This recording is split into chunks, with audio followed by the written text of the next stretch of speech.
Hello guys, ang aming ulam ngayon ay sinigang na isda.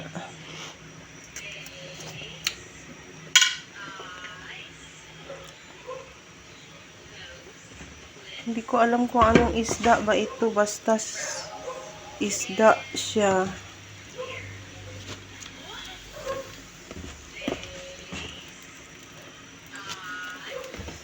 Talakitok ba yun? Nakalimutan ko na kasi eh.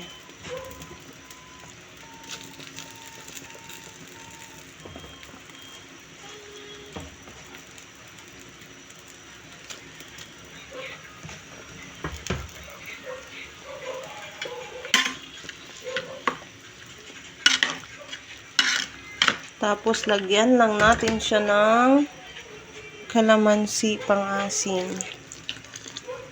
Okay? Sana sakto lang yung asim dahil walay. Baka buka muna ako ng pang-asim. Mag-utos pa sana ako eh. So, dito lang yung ating pang-asim, magic sarap guys. Lagyan natin ng magic sarap yung ating niluluto para masarap siya. Yan.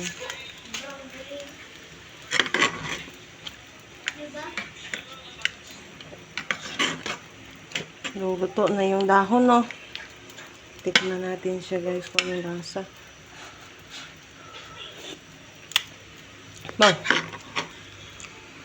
Bakit ganun yung panlasa ko? Parang may pait. Pwede na siya.